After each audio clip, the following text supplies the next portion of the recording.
Hit it. It's Friday, September 10th, 2021, episode 148. I'm Kevin Muir. Patrick is freeloading in Europe somewhere, so Lyn and I hold down the fort alone this week. But don't fret, we got a great show.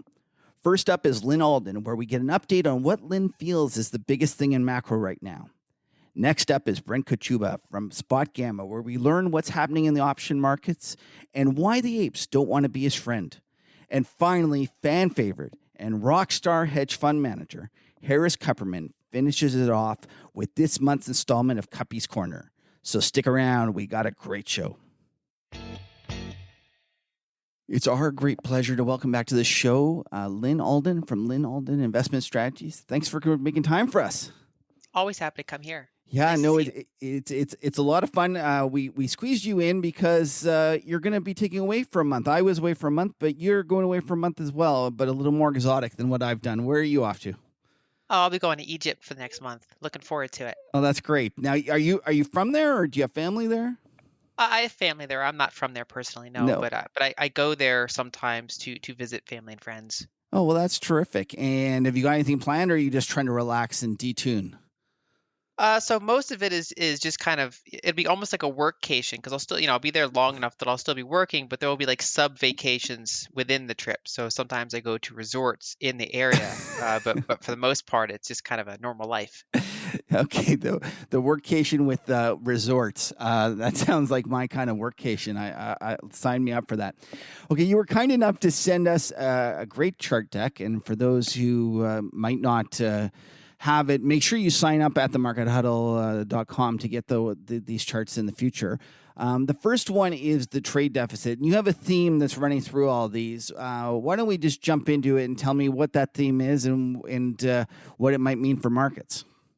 So the biggest theme over the past, say, 40 years, in addition to the whole like bond bull market theme that's kind of been structural, is this shift towards the United States running these structural trade deficits, sending dollars to the rest of the world, and then the rest of the world taking those dollars and then reinvesting those back into U.S. assets. And so we've had this kind of, secular bull market, this period of U.S. outperformance. And there are some decades where we were not the biggest performers, but for a 40-year stretch, we've really kind of dominated equity markets. But that does not come without costs. And so it's kind of like I would describe it as kind of the biggest question in macro is how much stickier or how much longer lasting can this kind of engine of U.S., say, capital market outperformance continue? Okay, so what's your feeling? How long can it continue? So my overall view is that it's kind of like a large ship turning very slowly. That it seems like in many cases that we're probably getting towards the end of it. But of course, the biggest thing in macro is it's super easy to be early on things. And so it's more like there's more and more evidence that it's slowly turning, but we don't have any kind of smoking gun yet or kind of definitive change. So why don't you walk people through why this developed? Take us on a little history lesson and let's go back and try to understand how the U.S. came into this situation. Sure. So on slide 1, I have the U.S. trade deficit or the trade balance. And so everybody knows the whole pre-1971 thing where we had the dollar backed by gold. The rest of the currencies were pegged to the dollar. And that broke down in 1971 because we no longer had enough gold to support that. And then so for a few years, we were kind of in the state of limbo where a global financial structure was somewhat in limbo. It was unclear. And in 1974, the U.S. kind of salvaged this by making deals with Saudi Arabia and the rest of OPEC and said, okay, so you guys are big oil exports, so we want you to only sell that oil in dollars. So regardless of which country you're selling it to, only sell it in dollars. And even better, take those dollars and go ahead and buy treasuries and use them as your reserves. And in exchange, we'll provide protection. We'll do lucrative arms deals, and we'll help keep shipping lanes open, things like that. And so we shifted from, say, the Bretton Woods system to, for lack of a better phrase, the petrodollar system with kind of that 3-year gap there. And so from that point on, any country that needs to import oil needs dollars. Okay. And so we've kind of created this global demand for dollars in a somewhat different structural way than existed prior to that period. And so the U.S. became a big exporter of dollars, which essentially means we became a structural trade deficit country. And so that was a big shift from before that time. And so, for the past, say, 40 to 50 years, the United States has turned to this big kind of almost semi-permanent trade deficit situation where we just send tons and tons of dollars out into the world. Our exports are in many cases less competitive than they used to be, whereas our import power is very strong. And so we shove all these dollars out into the world, and then the rest of the world takes those dollars and then buys for lack of anything else to do with the dollars, they go ahead and they buy U.S. assets. So they used to buy treasuries a ton. They really slowed that down over the past decade, but they still aggressively buy, especially U.S. equities, but then also U.S. credit and U.S. real estate. And so we've kind of engineered this 4-decade kind of structural U.S. bull market situation with just, as much capital as possible kind of being shoved into U.S. markets. And so when we're looking at this chart of the trade deficit, you can see you've highlighted there the Saudi deal, and then you also have 1982 circled in red. What was the significance of that? So that is arguably the beginning of this structural equity bull market we've been on in the United States for roughly 40 years now. And so that was, right after Volcker had raised rates. You had the death of equities, famous Yeah, Business Week cover. right. You had a double dip recession. Then you had Reagan, and then we in addition to that petrodollar system now being in place by that point, we also changed kind of domestic fiscal situation, and we started on this new path. And the reason I highlight that at the beginning of that secular bull market is because that comes up on a couple of these different charts, and it's kind of just worth highlighting that kind of same point over and over again, that moment in history. Okay, so let's move on to the next chart. And you says the title is "The World Buys the U.S. Assets." Yeah, so what this chart shows is U.S. equities held by the rest of the world. So the foreign sector's ownership of U.S. equities. And so in addition to owning some U.S. Treasuries, so they're a creditor to the U.S. government, they also own corporate bonds, they own U.S. real estate, but really the United States is kind of known for its deep equity markets. We've got by far the largest kind of capital markets in the world, and especially with this kind of 4-decade engine in place, we've attracted as much kind of capital to our markets as possible, and this shows the parabolic increase that we've had from the rest of the world owning U.S. assets. And this kind of it started off decades ago. The rest of the world owned maybe 5% or less of U.S. equity markets, but now it's more like 25 to 35%, depending on what source you're looking at. And it's fascinating that it's exploded and accelerated so aggressively in the last year since COVID.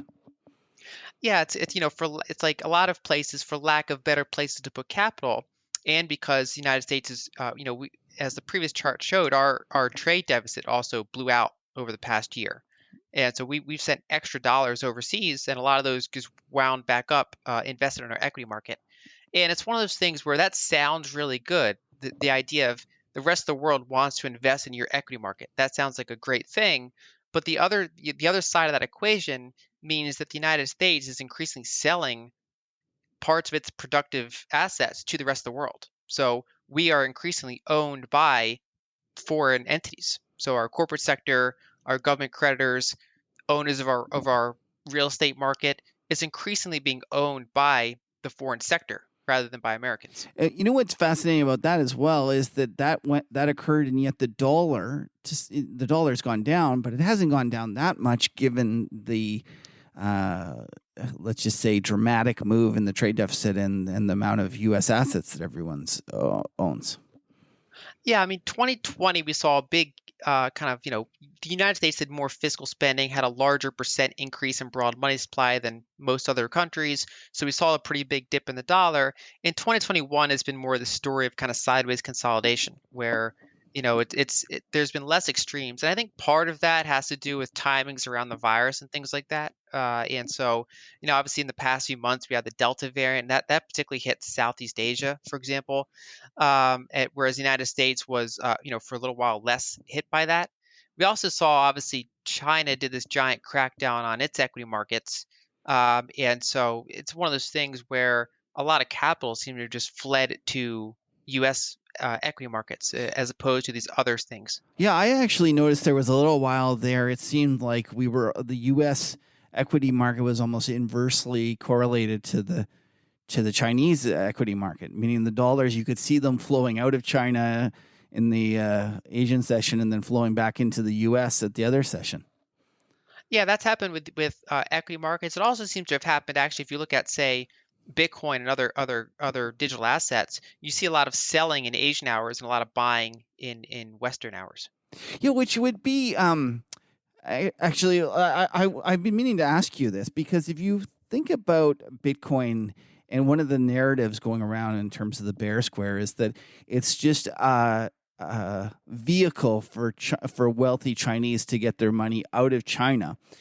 Wouldn't you expect the exact opposite situation, whereas you would see them buying in Asian hours and then selling in European and North American hours?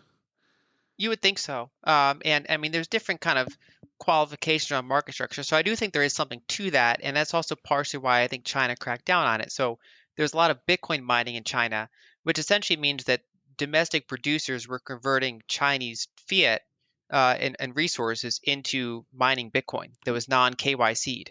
So non, registered, and they had Bitcoin, and then they could take that and move that Bitcoin anywhere in the world. And so that was kind of a leaky valve in China's kind of closed capital account. And so, for a while that was very small, so China didn't care too much. We had kind of every year we have a new headline like China bans Bitcoin, and it never actually does anything. Whereas this time they actually seem to have cracked down on it. So any large scale industrial miners were essentially banned. They moved out of the country, and they've kind of at least not maybe not sealed that exit point, but they really kind of slowed that down. And so there's still Chinese participants engaging in various offshore exchanges. There's various ways around that because of how kind of sticky Bitcoin is in terms of getting around those types of blocks. But they did go after kind of the low hanging fruit, you could say. And not to go too much on a little bit of a Bitcoin tangent, but I do acknowledge that you know a lot more than me. You've got the call in terms of investing in it. Bang on. You've been terrific and approaching it with a really kind of detached, let's just say, unemotional viewpoint. I would love to hear whether you worry about China continuing to crack down on Bitcoin as being a risk to your thesis. And specifically, I think about the 1933 decree when the President of the United States declared holding gold illegal. Could you see something like that happening in China? And if so, is it something that keeps you up at night? Not really. I do think that the China ban probably contributed to this, this recent kind of, not super recent because we've had kind of a resumed bull market to some extent, but the weakness we had in Bitcoin and various cryptos back in the late spring, early summer. I think the China ban was one of the catalysts there, along with Grayscale no longer buying and a couple other variables. Um, and one of the things to keep in mind, if we look at, say, the 1933, ban on gold for Americans, gold went on to outperform treasuries for the next like 4 decades. And it's one of those things where things are generally banned not because they're about to perform poorly, but they're because the local currency is about to not do very well say, real terms. And so it's hard to say exactly what Bitcoin would do, but one country banning it is not really, I think, the end of the world. I would say a big tail risk would be if the United States or Europe tried to ban ownership of it. But I think there's kind of different levels of bans. So an extreme case is saying you literally can't own it. So it's actually pretty hard to do with Bitcoin. So even China's not really done that. Instead, what they say is we're going to sever the financial system from crypto exchanges. So that kind of goes after those fiat on ramps, which kind of is like the low hanging fruit that's super easy to enforce. Right. And do you think that's going to happen? My base case would be no, because we're seeing that at least in the West, it's gotten, I mean, it's already happened in China for the most part, but it's in the West, at least in say North America, it's gotten large enough in my view, and there's like politicians that own it, and there are donor class that own it, that I think that there's a pretty significant force there. but it's something to keep watching. It's something to basically have on your list of risks for the asset class. Right. Okay, so let's continue with your charts here. The next one is the net international investment position, and again, you highlight that 1982 point, and it shows that it actually dramatically accelerated in terms of lower at that point. Yeah, so for people that aren't familiar, the net international investment position of a country is a measurement of how much foreign assets are owned by that country. So that includes both government funds as well as private citizens and corporations, things like that. Minus how much of their domestic assets are owned by foreigners. And so if a country owns more foreign assets than foreigners own of their assets, they have a positive net international investment position and they are a creditor nation. If it's the other way around, they have a negative net international investment position and they're a debtor nation. And so during the after around World War One and then World War Two, the United States became the world's largest creditor nation. That was part of how we kind of ascended to that place as kind of the global superpower. And then for several decades, we coasted on that and kind of maintained that strength. But then, with the creation of that petrodollar system, and then especially with some of the 1980 policies, we started basically drawing from that reserve. And so by running these structural trade deficits, what that does, the way that countries build up positive net international investment positions over time is by running, many, many years of trade surpluses. And so the other way around is if you run many, many years of trade deficits, your assets are increasingly owned by the foreign sector because they take, you're shipping dollars to the rest of the world in this case, and the foreign sector is taking those dollars and buying U.S. assets. So we're kind of increasingly giving, big percentages of our companies, of our government debt, of our real estate to foreign entities. And so this shows the rapidly deteriorating net international investment position of the United States. And so essentially what we've done is we've kind of thrown the blue collar workforce under the bus. We've kind of said we're going to kind of de-emphasize our industrial base. We're going to do a ton of labor arbitrage. We're going to run these big trade deficits, and that's going to cycle back into our capital markets and really kind of prop up those equity markets. And so, go ahead. Sorry, I was going to ask you. You mentioned some policies in the '80s that accelerated that. What were those policies?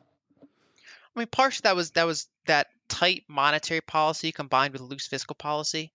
And so you had, big ratcheting up of U.S. debt at the same time as we were running pretty tight monetary policy under Volcker. Oh, okay. And we were only able to do that because we had relatively low debt to GDP back then, and we just had a whole decade of rather loose policies, both fiscally loose and monetary loose. And so 80s kind of went into that other way around where we were still running loose fiscal policy, but we had tightened up our monetary policy a lot. And then in addition, you had things like just various policies that basically emphasize capital over labor. So in the 60s and 70s, you arguably had labor get too strong in many ways. You had kind of say unions had very strong political influence. You had cronyism, and then you kind of broke that up and then shifted the pendulum in the other way. And so we've had kind of 4 decades of moving in that opposite direction until now it's quite reversed. So labor's beaten down, capital's in control, capital has all the cronyism, and we've really kind of shifted that source of power and kind of concentrated that more like the 1920s.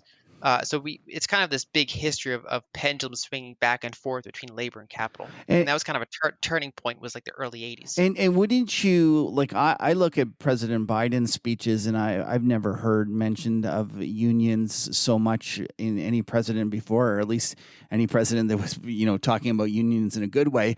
Do you think that COVID was the pendulum reaching its kind of bottom of the swing and now swinging back the other way? I think we've had a few different signposts. So generally, when you get extreme levels of wealth concentration in a society, you start getting rising levels of political populism. And that can come from both the right and the left side of the political spectrum. And so we saw that over the past decade, the Tea Party, Occupy Wall Street. And of course, when you have a booming economy, that tends to subside. But of course, COVID brought out another round of that and also showed some of the weaknesses with this current model. And so under Trump, for example, he was kind of the president that started talking about the trade deficit for the first time in a very long period of time. So he was that was like I would say an early signpost that the politics around this framework is starting to shift. And then Biden comes and he's kind of talking about other aspects of the same point. So maybe he's talking about the trade deficit less, but he's emphasizing wealth concentration. He's emphasizing reshoring, which is still kind of a trade deficit issue, and emphasizing infrastructure and things like that. So it's kind of this multiple signposts about this pendulum that has gotten very, very far to one side, and that's directly tied into this 40-year macro trade of structural trade deficits and propping up U.S. equity markets. It's almost like either both presidents were looking at the problems through their own lenses and applying slightly different solutions, but both agreeing that there were problems with this policy that you're highlighting for the past 4 decades.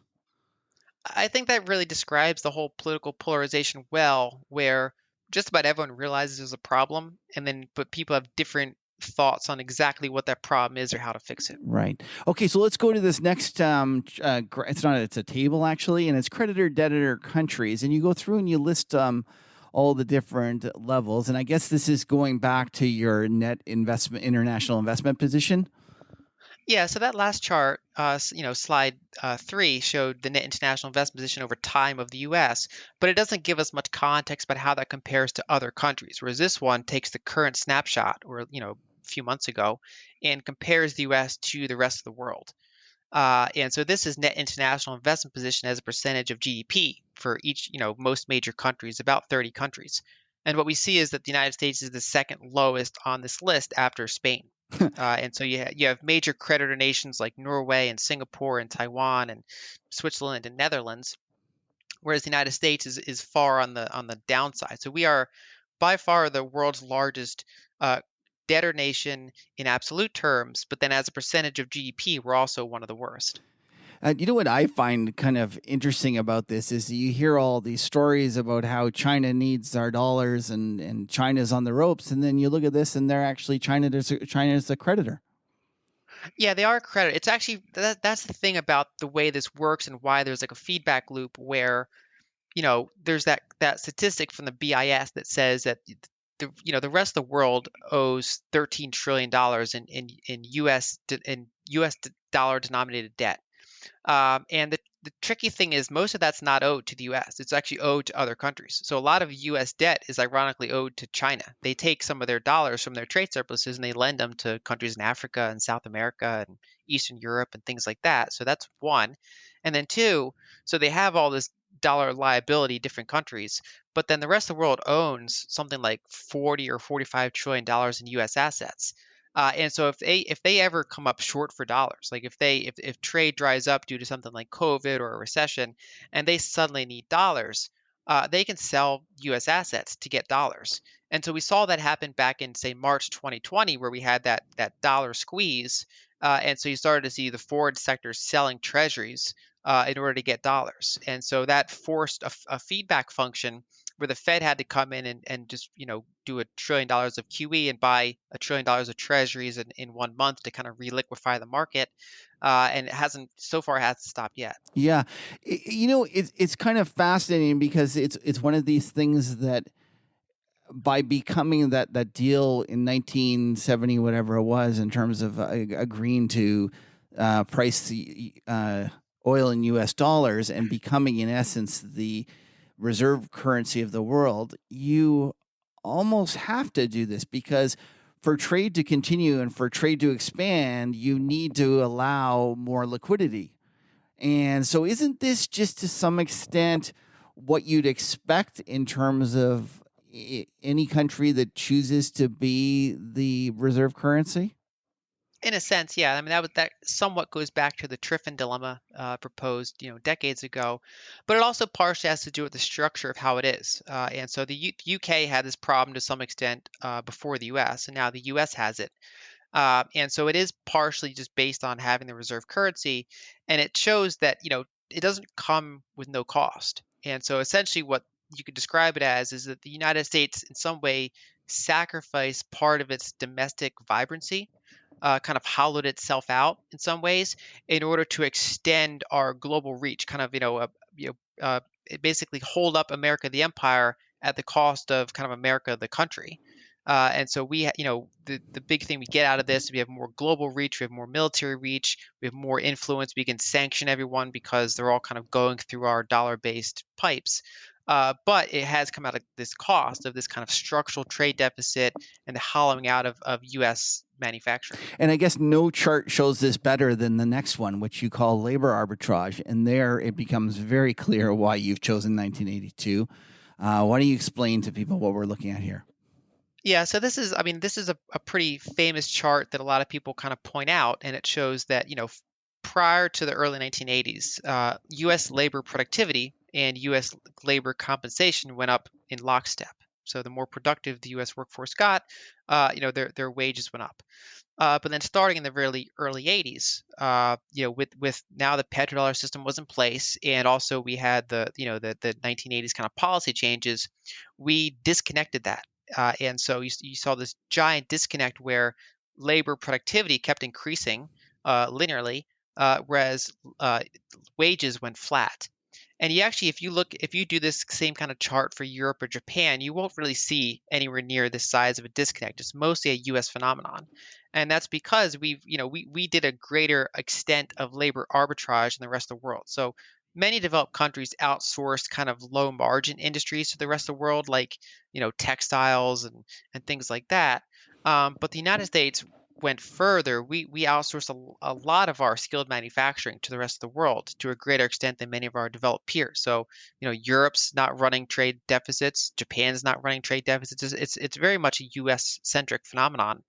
And so we've kind of, we've really kind of like suppressed wages of domestic blue collar labor, and shifted that towards Mexico, towards China, towards other countries in Southeast Asia, and then even like Germany and Japan, they've captured increasing amounts of our market because they're still export powerhouses, and so that's been really, really good for U.S. corporations, right? Because they can go and they can get cheap labor overseas, and then even if they hire domestically, they can pay lower wages because they're kind of suppressed by that foreign option all the time. And so again, it was like this set of policy choices where we kind of threw blue collar under the bus, ran these structural trade deficits, and had all that money kind of come back into our equity markets and really prop up the U.S. stock market. And I guess this final chart or table that you included is mean versus median wealth is just another way of kind of expressing or demonstrating this throwing the blue collar under the bus. Yeah, so there's different ways to measure wealth concentration. Some people call it wealth inequality, but I don't like that term because you should never expect wealth to be equal. It's more about kind of identifying periods of extreme wealth concentration, which is what the United States has recently over the past decade or so. And so what this chart shows is mean wealth and median wealth of different kind of advanced countries. And what you generally see is that the United States has among the highest mean wealth in the world. So you just take the average person, but the median wealth, meaning that like the someone who represents the actual like the middle 50%, the United States has one of the lowest median wealth per capita in the world among advanced nations. So we're on the low end of advanced nations.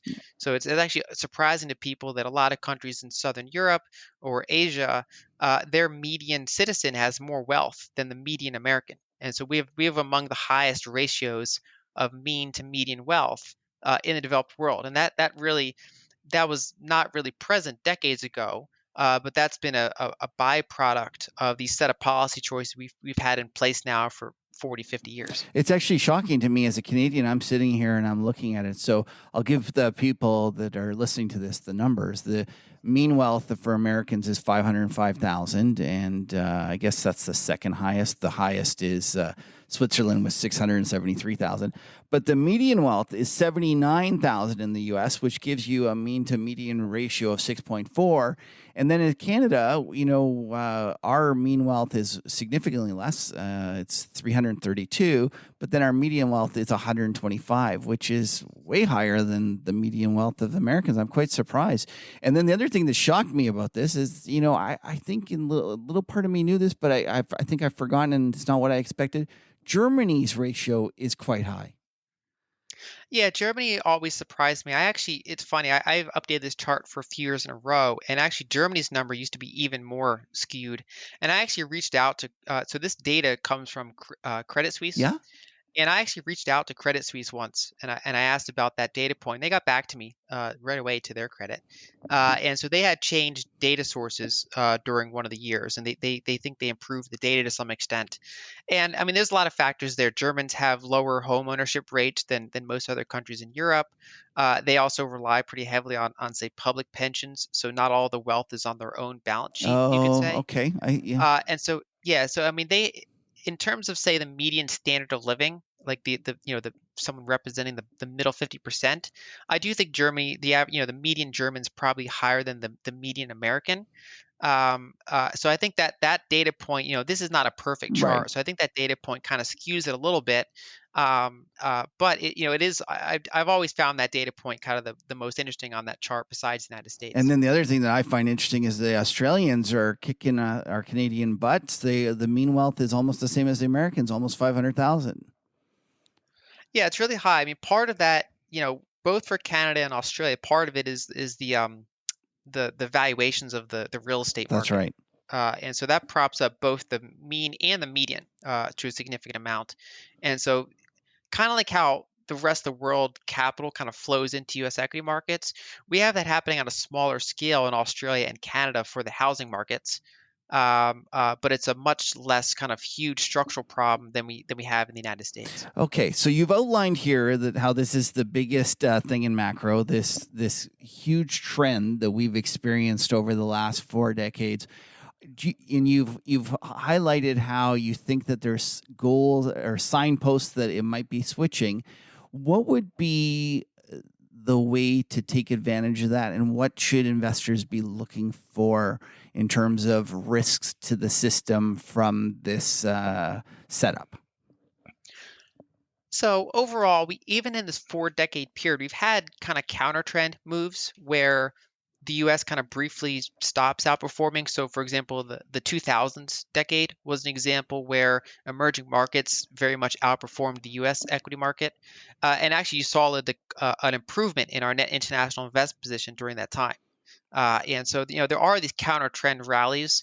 And so I think it's possible that we're setting up for another one of those, but it's also part of this bigger question of this kind of 4 decade structural thing. And so essentially over the past, say, especially the past decade, but more broadly over the past 40 years, US investors have been punished for any sort of diversification.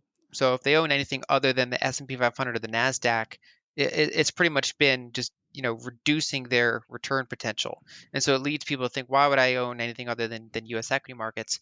And I think it's the big risk is if this engine ever starts reversing, then U.S. equity markets are in a kind of position to be kind of like the Thanksgiving turkey, where it's great all year and then suddenly it's not. And so it seems like it's less risky because we have the strongest capital markets, we have rule of law, it's really great, but it's reliant on this engine, you know, just shoving as much capital as possible into U.S. equity markets. And so if that starts to reverse for a number of reasons, that is kind of a big unseen risk in my view. I would suggest that you mentioned that U.S. investors have been punished by diversifying outside of their country and have been conditioned to stay in the U.S. I would suggest that it's not just U.S. investors that have been conditioned this way. That if you're sitting there and you're a European pension fund manager and you weren't overweight U.S. equities, you probably don't have a job anymore. The reality Exactly. that Yeah. if you think about it on the longer, especially in the last 10 years before the dollar started to go down recently after COVID, but up until that point the dollar had been strong, so you had made money on the currency, and then not only that, the equities had vastly outperformed the like I did a study once, and I think that the next closest stock market in terms of equity returns over the long term was Japan. Japan. And you'd be Yeah. surprised, like everyone thinks Japan, and then you think, oh, it's just because the dollar or they devalued the yen. But even with that, when you turned it into US dollars, it was still the next best. But the shocking thing to me was I can't remember the numbers, but let's just say it was like 14% on average for the US, and then Japan was 8 or 7 or something like that. But then from there, it quickly dropped off, and it was like 2s and 1s and just crap. And so the reality is that if you are a international allocator of capital and you haven't been overweight US, you've underperformed your peers.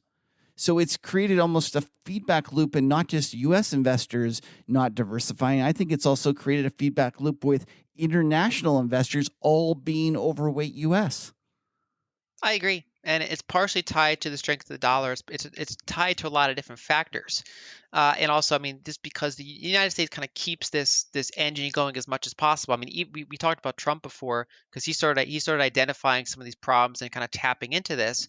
But for example, when it came time to do his tax cut, the taxes really favored again corporations and say the top 1% disproportionately.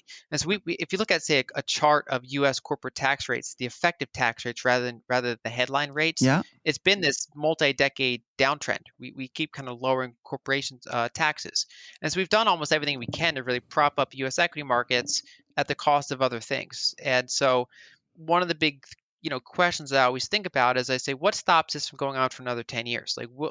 What is the probability of the US having another decade of outperformance, and say we're having this conversation in 2030 and we're saying, yeah, we just had a whole another decade of US outperformance. And I think some of these charts kind of highlight some of the imbalances building up in the system. So it's not just like this kind of keeps happening without cost, right? So it does have a cost for a lot of, especially for, you say, the bottom 90% of US of say Americans, or the bottom 50%, wherever exactly the breakoff point is, and it kind of shows some of the breakups in the system. And I would say that March 2020 was a little bit of a turning point, because that that deeply negative net international investment position kind of came back to bite us when we saw how reliant the treasury market was on foreign ownership. And I think we're having other signposts, like we're seeing Russia and China trying to de-dollarize to some extent, and kind of price commodities outside of the dollar-based system. But of course, because of the strong network effect of the dollar, that's not something that turns on a dime. That's going back to the analogy of a very large, say, container ship turning very, very slowly. So we see this, starting to build. We see kind of somewhat of a divestment trend, but we still have, especially U.S. capital, European capital, Japanese capital, really shoved into U.S. equity markets, and no one wants to be in emerging markets. No one wants to be in some of these other developed countries, and but I do think that because of, say, populism starting to rise and kind of push back on this, changing priorities in fiscal policy, things like that, that we are at an increasing risk of this starting to reverse and kind of undo some of this kind of decades-long buildup. Do you think you can undo the decades-long buildup gradually, or will it be something that occurs like with a revolution? To that's a bad choice of word, but something that's more dramatic. So I'm not sure, but I would point to the 2000s as an example of a counter trend rally where we saw the net international investment position of the U.S. improve. We saw dollar down. We saw emerging market boom. And so that'd be an example of a gradual change where, I mean, from macro investors, it seemed kind of sudden. We saw a really sharp drop in the dollar. We saw this boom in say the BRIC nations, Brazil, Russia, India, China, and so it was kind of a boom. But for the average person, it didn't seem like anything sort of structural changed, and that's because it was kind of this counter trend. Right. So you could either make a case for just another counter trend decade where nothing structural changes and we just kind of have this big reversal of flows, or you can say, eventually we hit kind of the peak. We squeeze as much juice as we can out of this orange. And I think that the trickiest thing from a macro standpoint is trying to time this is very challenging. I mean, I'm still bullish on certain FANG stocks, for example, even though they've been one of the greatest beneficiaries of this. There's still some of them that I like, but I think that any investor kind of has to have this on their radar from a risk perspective. So even if you're not trying to predict when it changes, I think people have to be aware that when it does start to change, they have to be aware of that. And because, again, going back to this analogy, it seems like the U.S. equity markets are the safest. It seems like, why would you invest anywhere else? But it's really reliant on this kind of crazy engine continuing the way it has. Yeah. The other thing I find fascinating, Lyn, is that you mentioned these 4 decades and the fact that the U.S. has attracted all this capital, and then you were asking what we're going to be like a decade from now, if like what could keep this going. One of the things that I find fascinating is if you look at the U.S. market cap as a percentage of global market cap, and you look at 1980, for example, versus 2020. Well, the U.S. has gone from being just one of many countries that shared an equity market cap to dominating. I can't remember. I think it was 50 odd %, and it just seems to me that at a certain point, it just it's that old Ben Stein's dad's line. Was it Herbert Stein, the fellow that said that which cannot go on forever doesn't? And it just hits a point like, what is the U.S. going to own? 95% of the market cap, global market cap. Like it just has to at some point hit a point of maximum saturation, I think. Yeah, depending on how you measure it, the United States is between 20 and 25% of global GDP, or even a little bit lower when you look at purchasing power parity. But let's say in dollar terms, we're 20 to 25%, whereas our equity markets are now close to 60% of market capitalization. If you look at MSCI, There ASWI, you go. they're one of their Lyn, broadest. I don't know how you do Yeah. it. I sit here, struggle to try to remember something I read, and you're like sitting there with the numbers right there. It's like you're a human computer. Okay, so that's a fascinating thing. That's something for people to think about, especially those that are long, as you say, those FANG names that have been one of the biggest beneficiaries of that capital that's been attracted to the U.S. Let's talk about other, you mentioned you're long some of those. Let's talk about other things that you're long. One of the big themes that you have is that you love energy. Why don't you walk us through your thesis and maybe take us on a little tour of your energy book? Yeah, I've been particularly bullish on energy ever since 2020, and that's taken a couple different forms. So I like midstream energy in the U.S. and Canada. I like some of the energy producers, oil and gas, and then ever since autumn of 2020, I've been bullish on the uranium sector as well because I finally had time to kind of sit down and work through that. And we obviously in the this past week we've seen kind of crazy action in that space, which I didn't exactly foresee that. Um, but overall, it's just been a trade I've been riding for a while. And essentially, in some ways, the energy, kind of sector is kind of the opposite of this bubble we've been discussing. And so, going back to this kind of 40-year cycle, you know, we've we've been in this, especially the past decade, we've been in this massive energy bear market structurally. And if you look at, say, the 2000s again, which is the biggest counter trend rally in this 4 decade period, where we had, emerging this 2000s, you had emerging markets do very well, you had energy do very well, commodity boom, and that was all kind of tied together. So it's almost like if you do get a reversal of this trend, a weaker dollar, a lack of interest in U.S. equities, and this rotates, one of the most likely places for it to rotate into is global energy markets, in my view, and that can eventually go into, say, emerging market value and places like that.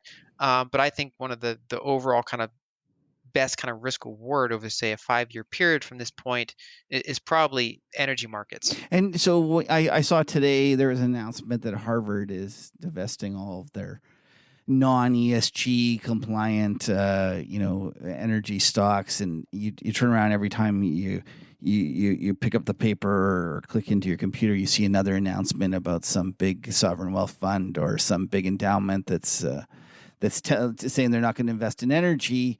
One of my worries about investing in energy in terms of the equities is that these are going to become the ultimate value traps. And that, yes, energy might go up, but there's just going to be a constant supply of the equities, and they're going to just get cheaper and cheaper on a relative basis. What would be your pushback to that? So one of the ways that's fixed is through dividends. And if you look back, say, in the 90s, tobacco stocks, they basically it was assumed that because the world's going to smoke less, there's going to be dead money, and they actually, on average, went out to greatly outperform the S&P 500. Yeah, they And were a it's not, terrific trade. They were just a yeah, it's kind of remarkable. yeah. And it wasn't because they had some repricing at any one point. They just paid really high dividends. They bought back their own super cheap shares, and they were able to keep raising prices. And so essentially, what you had was, you know, they were a value trap in the sense of capital did not flow into them, but they were not a value trap based on fundamentals. Ah, And that's a and great so way of I putting would it, actually. yeah, Yeah. because I think of a value trap as something that looks cheap, and it's because it's actually low quality and just gets worse. Whereas It, oil and gas, in my view, and tobacco in the 90s is more like, it might not get repriced at higher multiples, but it's so cheap, and in my view, the fundamentals are stronger than say most of the bears would presume over the next decade, where they can just pay massive dividends and improve their balance sheet and buy back shares on the cheap. I mean, it's ironic if the further you push down the valuations, if they take their free cash flow and buy back shares with it, they can buy more shares per that's dollar, right. It's more accretive. and they Yeah. exactly, and they can actually boost earnings per share faster than they would have if the valuation was twice as high. I love that. And that's partially, Sorry, I yeah, love that's that idea that you're saying that a value trap can't be a value trap if fundamentals improve. yeah, and especially if there's a catalyst. So if there's no dividend or anything like that, it can take longer for that to work out. But especially if there's a dividend, and then to a lesser extent things like buybacks and debt reduction, things like that, that flows to shareholders. So you can say, well, I'll just sit down and kind of take this big dividend that keeps growing over time. Is if you're right about the fundamentals, while the market could have turbulence, right? So if you look, say, in the year 2000. We think of that as a huge bear market for U.S. equities, but you know, energy didn't do nearly as poorly as the Nasdaq did. REITs didn't do nearly as poorly as the Nasdaq did. A lot of those, didn't have much of a disruption, and so you could certainly see a hypothetical period where, say, S&P 500, Nasdaq run into some turbulence, whereas energy markets keep just chopping along and paying massive dividends, or have these kind of localized bounces like we saw earlier this year. And so I think it's a nice diversifier, and it's one of those things where, if this trade goes longer than we think, where we just kind of keep shoving more and more capital into U.S. large caps, then those sort of side bets can be kind of, bad diversification, where again, anything other than owning like the Nasdaq is just kind of, deteriorating your returns. But if this reversal ever happens, those I think are the big kind of candidates to protect you from being all in on this big, U.S. equity market large cap kind of boom. Yeah, and I guess to some extent, though, it depends on how much more supply of endowments and other people or funds in terms of them selling the energy stocks have we still got to see. And I guess I would put out there that at this point, most of these type investment committees have been selling, and they're embarrassed to have any on their sheets. So I got it.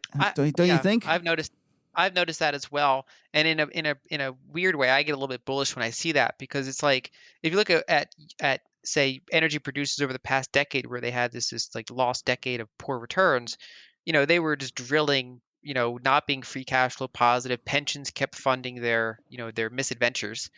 Um, and whereas now it's the opposite, where it's harder for them to get financing. And so if you look at, say, a presentation by a shale company now, instead of talking about how much they're drilling and how much they're growing, they're talking about how high their hurdle is in order for them to drill, like their Yeah, profitability metrics. And and that's they talk actually about, huge. But that's a great line. I mean, a great development for us bulls, because it means that the supply response is going to be very muted going forward. yeah, at least, you can still have higher supply, but maybe not as quick as you would have Exactly. in The say, the past response the decade. response to higher prices, there's going to be less drilling as the prices increase. So do you see like any signs of worry so far, as we've recently seen upticks in the prices of both crude oil and natural gas? Like, are you worried about the pace of expansion at all? Which Like, in expansion, like the terms of pace of supply going up? of more drilling, like, do you think they're going to be disciplined enough? Do you worry that they'll say one thing, and then every time they turn around, they're putting more drills into the So ground? yeah, so I monitor it pretty closely. It's not my only market I follow, but I think they're, so far they've been pretty disciplined, and they're still showing signs of being disciplined. But it partially comes down to OPEC. So it's one of those things where, because I view this as like a multi-year trend, kind of like the tobacco stocks of the 90s, where I think this is just going to grind on for a long time, where you could certainly have periods of 6 months or 12 months where the trade goes against you. And so if you're a trader, you have to watch those kind of reversions pretty quickly. I mean, we recently had, for example, the Delta variant, I think, put a kind of a wet blanket over this trade for a little while. It kind of took out some of the steam, took out some of the consensus. But longer term, we're not really seeing that. In addition, we've had kind of all these kind of issues in getting new pipelines authorized, and so they're using trains to ship their energy. We also saw that some of those pipeline companies are just turning to acquisitions because they're like, well, if I can't build something, I might as well just take this capital and buy another Yeah, it's asset. cheaper in the market than it is out in the field. Yeah, and we've actually had a reverse. So before, during this kind of multi-decade U.S. and Canadian kind of oil buildup, um, master limited partnerships, midstream companies were net issuers of shares and units to fund all of this. And we started to see a trend towards, a lot of them blew up back in, 2014, 2015, like Kinder Morgan. Whereas, the smart ones, even before then, started kind of turning off those equity taps and kind of, being more self-financing. And that's continued, especially with the highest quality ones. And we have ironically seen where some master limited partnerships are buying back their own units for lack of anything else to do with their capital because they're super cheap and they're profitable. Whereas the whole point of that structure is essentially to incentivize issuing more units and to build out infrastructure as fast as possible. So it's kind of an interesting reversal, and it just shows that we're not doing a lot of drilling, we're not doing a lot of pipelines, and so we're kind of in some cases, for the most part, sticking with what we have. And so as emerging markets continue to use more fuel, as we get some of these waves of the virus and lockdowns kind of subside, you can get kind of this ongoing, I think, tight situation. And people can play that in different ways. They can go long oil itself, they can go long natural gas, they can buy some of the producers, they can buy the midstream companies, depending on kind of how conservative they want it to be, if they want it to be an income play or if they want it to be a capital appreciation play. I tend to prefer kind of the long-term compounders myself. So, low production cost, strong balance sheet, return of capital to shareholders type of thing. And it's kind of, I just kind of treat it as this kind of part of my portfolio that's somewhat disconnected, maybe not on a short-term basis, but on a long-term basis from some of my other investments. Do you mind sharing a name or two with us? Well, I like, for example, Enterprise Products Partners as my preferred midstream pick. And what's the symbol there? So EPD. EPD. Okay.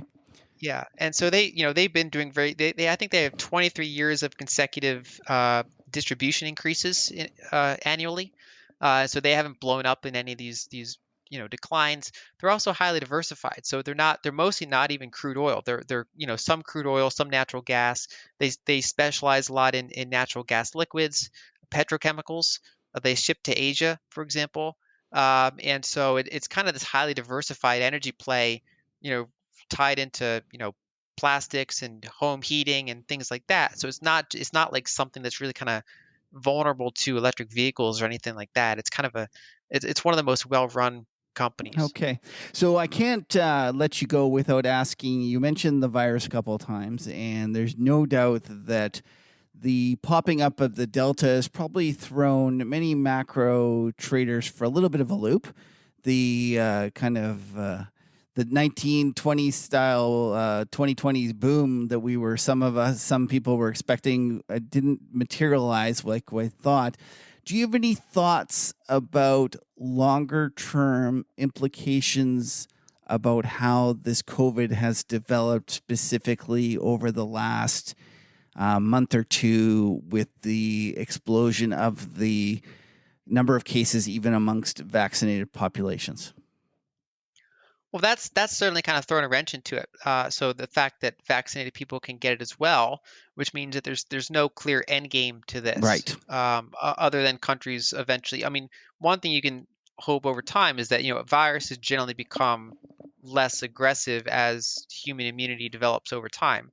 And so I think it's one of those things. It's challenging because I'm not a doctor, and so I have to look up medical information, look up numbers, and kind of look up the political situation. So you're not only you have to kind of take into account medical situation, then take into account political responses to that medical information. Then you have to look up popular responses to those political responses, right? Like, will people subject themselves to lockdowns or not in a given country? Some do happily, and other ones protest more aggressively. Lyn, this is what makes this the greatest game on earth. You get to play it trying to figure out all the multiple levels. So, Yeah, and so my bias is to kind of look as much possible forward through it, okay. and say that I think that eventually humans are going to have to just learn in some ways to just live with this, and, so, and kind of like how we live with the cold, and that hopefully over time its potency declines to a certain extent. We have seen in some countries, for example, in this Delta wave, cases disconnected from deaths to a certain extent. I mean, the death count was way higher back in early 2020 when doctors didn't know how to treat this thing, and our most vulnerable were hit by it. Whereas now we've kind of gone through this enough that we've had somewhat of a disconnect. I mean, there's some countries where they actually still had a pretty tight correlation, which was concerning. But in other countries, we saw a bigger disconnect, where it seems like the vaccine at least reduces say death rates considerably, especially for older populations. And so, I think over time we're going to have to just kind of learn to live with this. But so So can I just interrupt there? Like over time, we learn to live with it. I agree there. Does it have any ramifications about the trends of globalization, travel?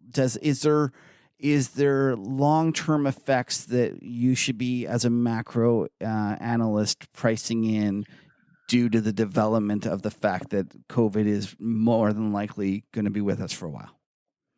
So I view it as an accelerator more so than a change. And so speaking of globalization, one way to measure that, if you were to quantify that in one number, you can say, what is global trade as a percentage of global GDP? Okay. And so that's tracked by the World Bank and other organizations. And that, if you look all the way back to the 1800s, so globalization measured by that metric kept increasing until World War One. Then obviously we had a big setback to globalization. So we had World War One, then we had tariff wars, and then we had World War Two.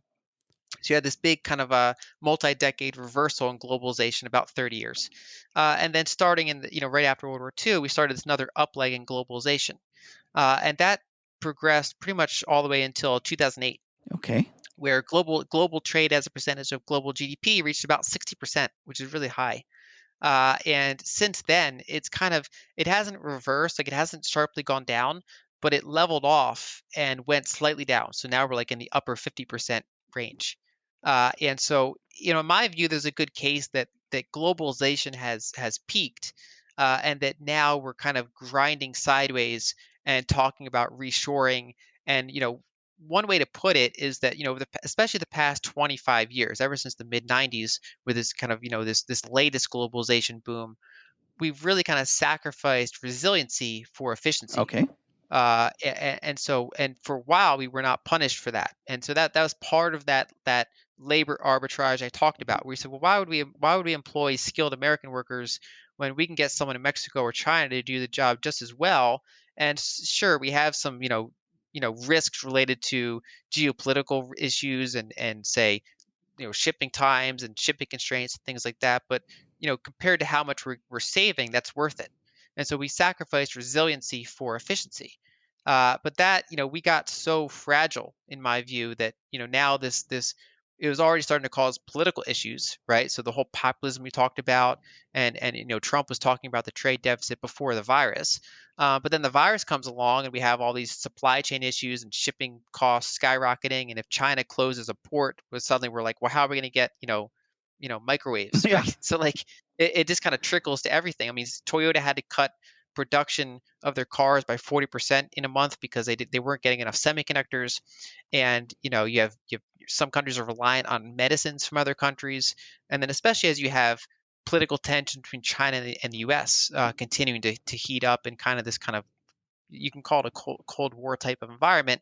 I think there's multiple reasons politically and in terms of just kind of business sense where we're somewhat reshoring. And so that puts a somewhat of a stop, or at least it slows down this kind of 25-year disinflationary trend we've had from that effect. And so we're kind of sacrificing efficiency in order to build back up resiliency.